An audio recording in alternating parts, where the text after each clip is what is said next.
What's up, YouTube? It's your boy, the Inspired Liar, coming at you today with my Vanquish Soul Fiendsmith K9 deck. I posted the combo the other day and just wanted to throw out the deck list so people could have a starting place. It's nowhere near done. I don't think that it's perfect by any stretch of the imagination. The ratios can be played with in a bunch of different ways. This is just kind of a starting point. Okay, so start off with the obvious. Start out with 3 Raisin, 3 Holy Sue, 2 Xiaolong, 2 Mad Love, 2 Borgor, and 1 Caesar Valius.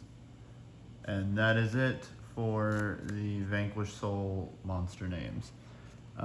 So the 2 things that will stick out to people are the Mad Love and the Xiaolongs at 2. Xiaolong by itself just does absolutely nothing, and even with something else, it's not like Holy Sue where like with something else it becomes everything. Xiaolong is typically just a name for a lot of stuff, right? So I don't feel the necessity to play 3 personally. The Mad Love at 2 is because of the Fiendsmith stuff. Mad Love's the only target for that. That's kind of the only thing that it bridges into. So like drawing a Mad Love doesn't always feel great. It's not necessarily bad, like you don't ever feel bad drawing a Mad Love, but you do feel bad drawing a Mad Love plus an engraver. But even in those scenarios, it's also, again, not the worst thing in the world because you can do the engraver and do the Vanquish Soul stuff without burning your normal, which gives you a lot of options as far as what cards you end up keeping in hand for your correct attributes and things like that. So that's the Vanquish Soul monster names. And then for the Vanquish Soul, the other Vanquish Soul cards, the 3 Stake Your Soul, obviously, one start and 1 trap. I've on several occasions played 2 start. I think about it often, but it doesn't feel great. So that's it for the Vanquish Soul cards. Next we're going to go with the K9 cards. So we are looking at 3 Izuna, 3 Jokel, 1 Lantern, and 1 Lupus. Again with the K9 combo that I showed yesterday, you saw, I say yesterday, but whenever that was uploaded, but you saw how these guys get to the full Vanquish Soul stuff.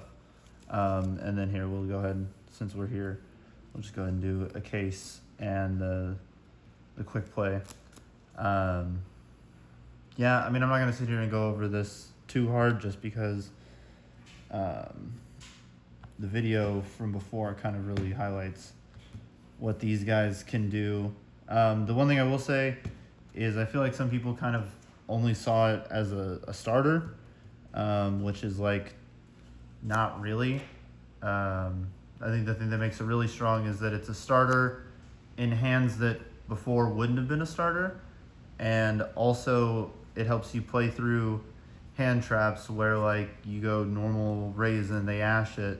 Now instead of just, Izuna getting Ripper and doing the K9 stuff, you can still do that and your Vanquish Soul stuff on top of that, which personally I think is really good. So that's the K9 stuff. And then so for the last engine that we're playing is going to be our Fiendsmith engine. So I'm currently playing 3 Engraver, 1 Lacrima, 1 Lurie, 1 Tract, and 1 Paradise. I've played anywhere from 1 to 3 on the tracked and 2 to 3 on engraver. I go back and forth on engraver probably more than the tracked, just because I don't know how necessary or often I feel like it's just engraver that I draw to get into like anything. Like those hands feel really, really bad, but it does give me something to do in those hands. So I don't know. I like engraver. It does a lot. It's engraver. So that's it for the Fiendsmith. And then the last 5 cards in the deck are going to be the 3 Ash Blossom, and then we main deck 2 DD Crow.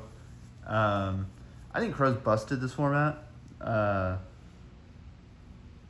Anything that plays Canine, it lets you banish the Lupus, which is nice against the Charmy, or not Charmy, but the Yummy deck.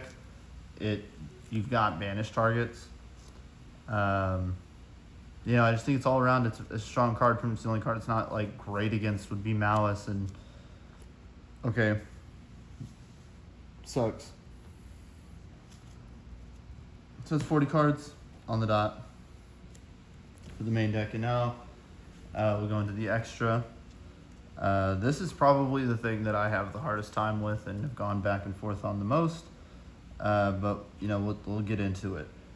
Start off with 2 Rock of the Vanquisher, 1 Requiem, 1 Moon of the Closed Heaven, 1 Sequence, 1 Agamonde, and 1 Abuo. So this is it for the Link monsters. Rock, God, I'm a coward. I want to play Rocket 1. I want to play Rocket 1 so bad.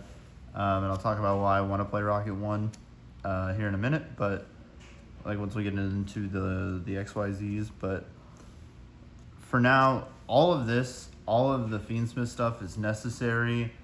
The only one that is kind of like iffy is Agamonde, and that's just because of, again, do you want Engraver to be the 1-card combo or not? Because without this card, Engraver is not a 1-card combo. With this card, Engraver is a 1-card combo.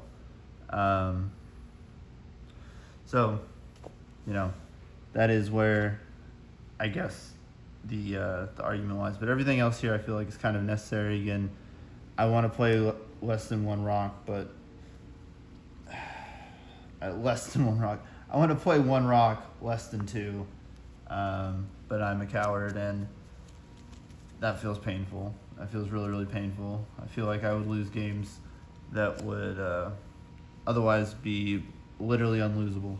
So there's that. Now we'll go into our XYZs. So for the Canine guys, we've got 1 Ripper, 1 Werewolf. So the card I debate about taking out for the other Rock is another Ripper. Just because I feel like Ripper does so much. Like, Ripper's such a more proactive card than Rock is, but at the same time, the grind game that Rock gives you is absurd. So that's where that comes from. So those 2, and then our guys, the Nash Knight stuff. So Nash Knight, Kanash Knight. This is the actual 104. So I have the C104. I just don't have the regular 104.